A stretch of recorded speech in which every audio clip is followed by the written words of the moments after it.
Hello, everybody. This is episode 5 of Artificial Intelligence and Cybersurgery, where one of the questions we try to answer is the robot able to do surgery autonomously, or should it be in the future?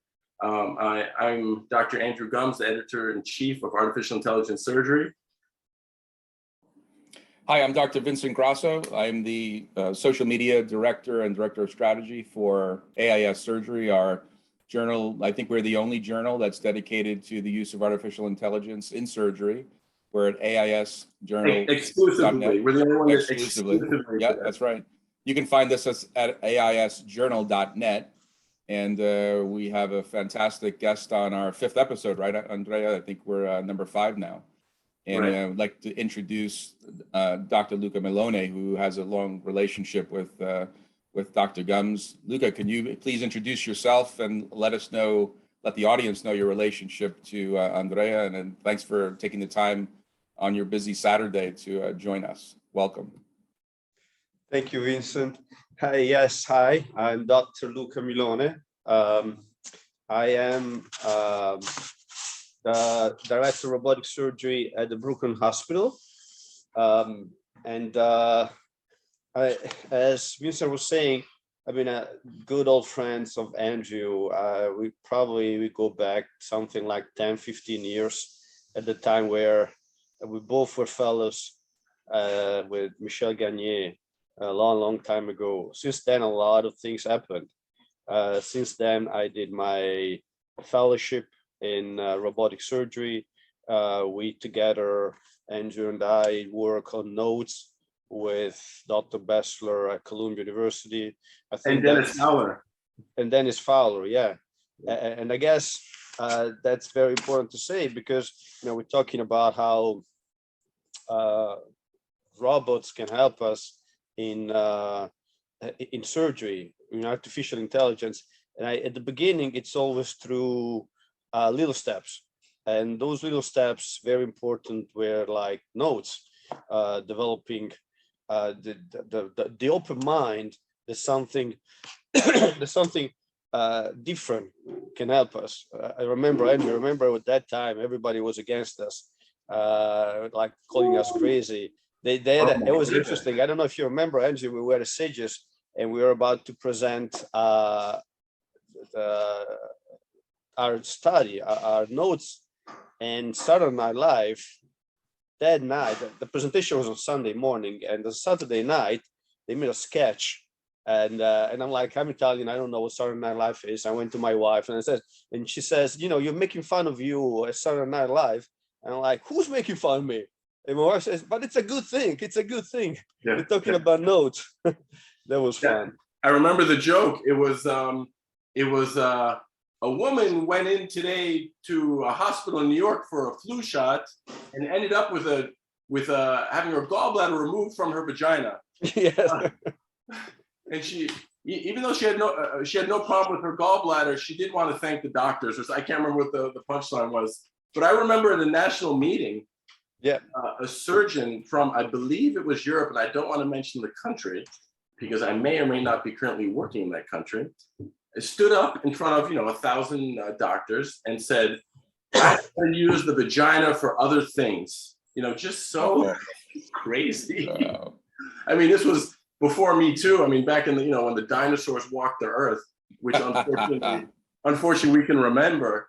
But crazy times. Just a little clarification because I don't want people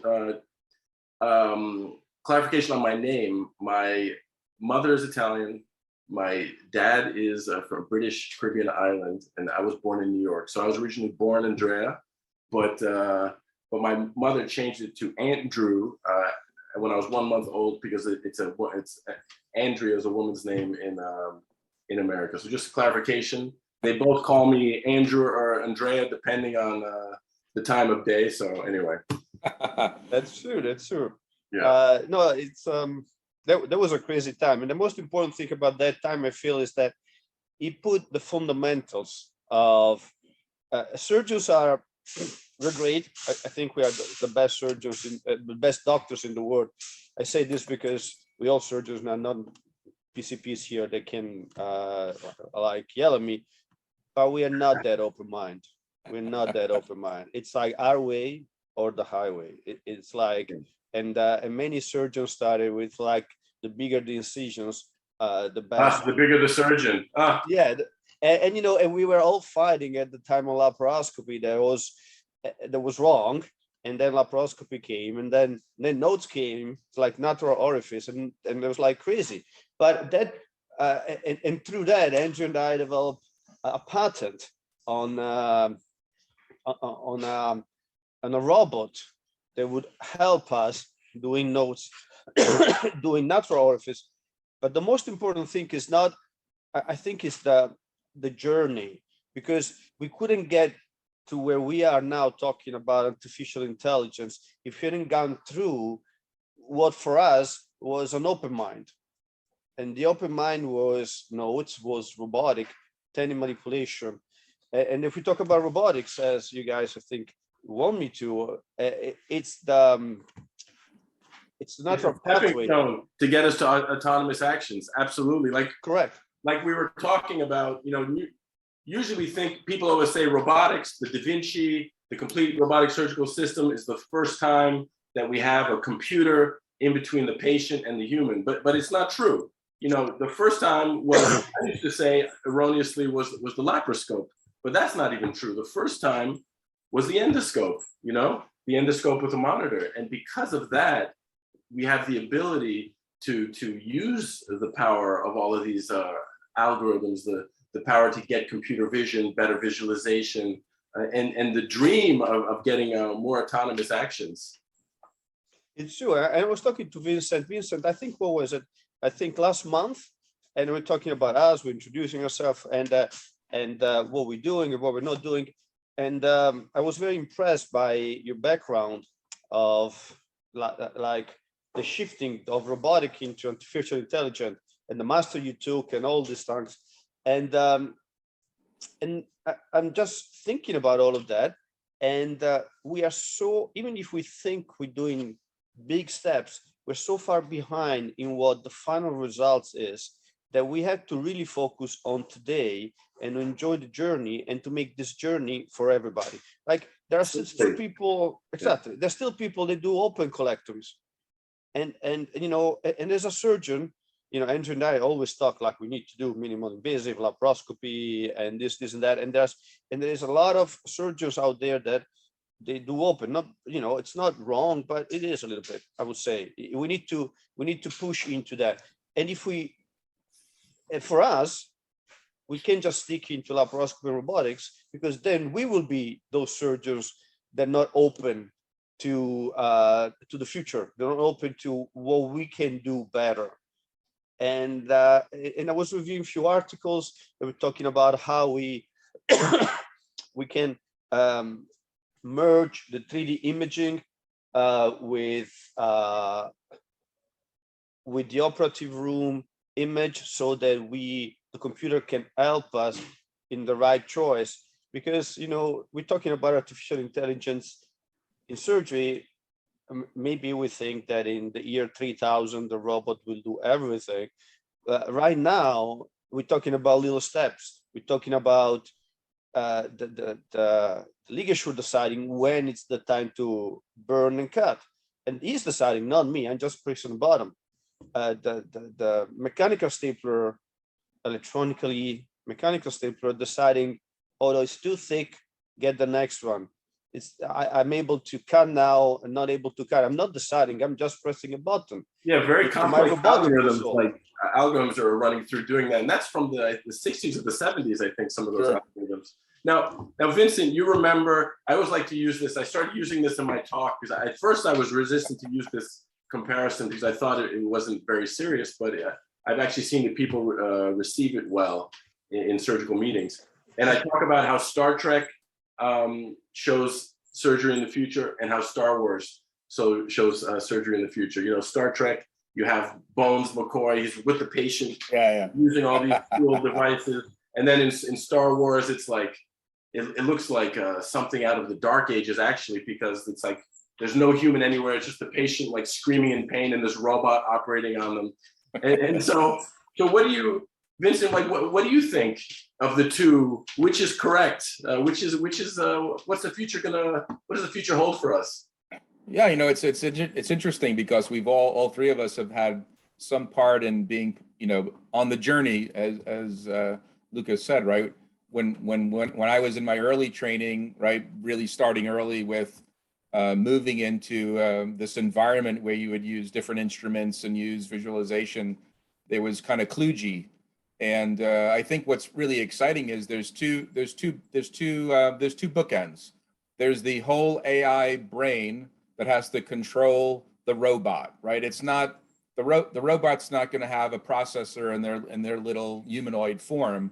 There's going to be a massive brain in the cloud that you need, and then you need all the gearhead robotics guys to create all the little instruments and things to create the so to speak, the digits. So there's I'm curious, you guys have a patent. We need to talk about that on the next session, because Jenny, you can have the most advanced brain in the world, but if you can't articulate it correctly, then it's like having a genius with no arms. There's nothing you can do. So you guys already went down a path of patenting something that was on the front end side, right? The robotic, the articulation side. And that's really intriguing to hear you guys that went from surgeons to technologists and even went down a path of getting a patent, which I'm sure our surgical audience would like to learn about, because they're creative people and we're never trained in medical school how to go get a patent. That's completely alien. Yeah, no, absolutely. I wish we had a little training on that, because that's a lot of things. We definitely have to learn more about what you guys patented and how you would change it now. But being that you're further along, you may have some insights on how to really improve upon that. And that's absolutely one of the things I want part of the podcast to be, is to help surgeons, endoscopists, interventional radiologists, who are young, learn how to do patents, where to get the proper resources, and then most importantly, as we all know, how to get the money to develop things, because that's really the hardest step, I find. I completely agree with you guys. The first thing I feel needs to be interest for the patent, interest to do something that it's out of the box. You need to think. You need to like this kind of work. I did my medical school in Italy. I did my residency in Italy. I did my PhD in new technology in Italy. I redid my residency in the US. One was not enough, so that's why let's speak residency, right? Don't remind me. And now you understand what I mean, right? Now you did the opposite. Andrew helped me a lot in getting where I am here now, but when we need to have an interest, and a surgeon, I think, are creative people by nature. They introverts, they think about, they look at a problem and says, how can I solve the problem? A lot is about training. It's a lot about improvising in the operative room with instruments, with technology. Something that has not been used before, we do it. And at that time I was the research fellow, Andrew was the attending, and that helps a lot, having like an attending where Columbia was believing in you, in your ideas. But it's so difficult because it's a new pathway. Developing the technology on a piece of paper, make sure, even if it's just a piece of paper, take a picture of that, make sure it's yours, going into somebody that can develop for you, looking for that person, looking for an angel investors and money to do that. Sure. Sometimes becomes, as Vincent can confirm, a full-time job.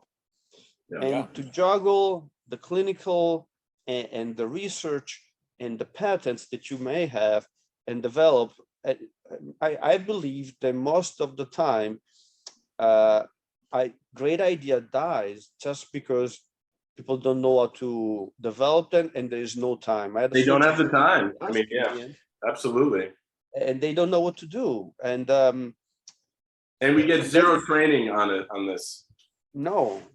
Also because the training is not like a couple of sessions, a couple of weeks on a WebEx. No, it's you need to invest time, and most of the time we don't have time. Yeah.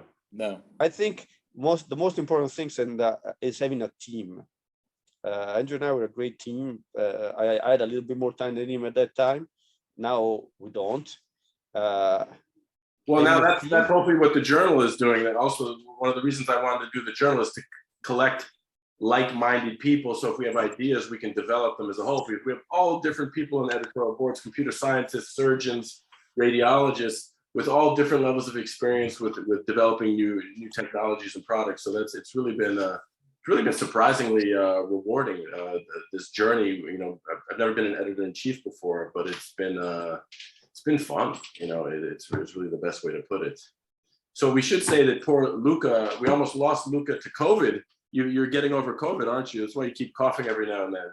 Yeah, I'm sorry, guys. Yeah, I know this podcast was supposed to be 3 weeks ago, and that time it was terrible. it was bad time. I was not good, but I'm getting better. Cough here and there, it's not that bad. So Andrew,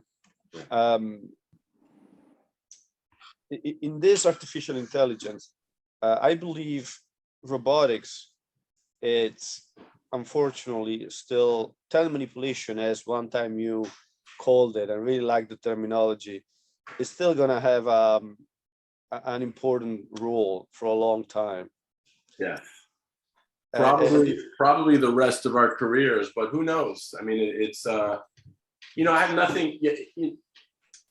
We should say Luca had been trying to get me to use the Da Vinci robot for years. So I was a big laparoscopic proponent. I did one of my minimally invasive fellowships also in France with Brice Gaillet, who was one of the first people to use the robot, and he was never a big fan. And so I was always the champion of laparoscopy. And I've used the Da Vinci in the past, but I was never passionate about it, what you will. But honestly, as artificial intelligence has developed, and as you can finally see the power of what something like the Da Vinci can do, it's really exciting, and it's opened my mind, and it's really gotten me interested again to do all this research. You know, as you guys know, I'm starting a PhD. I just finished a master's in artificial intelligence, but I still do think that telemanipulation is not the only solution to the problem. There's a new robot, and I've mentioned this before, but I'll mention it again. Luke, I don't know if I told you about it, that Brice Gaillet is actually developing. I think they're calling it the Maestro, and it's the company's Moon Surgical. And instead of having the surgeon, well, you're part of the white paper that I know. So you know, instead of having the surgeon at the console using a telemanipulator, you have the surgeon using handheld robotics. So I think, you know, handheld robotics is another way forward. I think maybe we can get more haptics. Maybe we can use the data interpretation that is really a limitation of what we can do right now. Maybe we can use some of that in the actual device itself. We can save it. We can maintain haptics, so we don't have to, you know, kind of waste data. What would I call that, Vincent? Data, the time it takes for the computer to crunch data, you know, which is a real problem right now, right? So what is that lag called? What would I refer to that as? It's a delay. It's a telco delay. I've got to capture the data and transmit it somewhere. You can't go faster than the speed of the signal. Exactly. And it's too long, right? Because you got to go back. Especially during surgery, you don't have time for wait. Well, what is telco? It's a telco delay. What does that stand for? Well, the telecommunication delay. You got to get the signal from where you are to where it's got to be processed. Right. I mean, it's a huge limitation. That's why everyone's, you know, we're 5G. That's what everyone's so excited about, and that'll obviously help us in the operating room once we get access to it. But I wonder if by holding robotic instruments again that have a robotic arm supporting them, keeping them in the same place, giving you a viscosity like they have in neurosurgery, you know, when they're doing, or even eye surgery. Sure.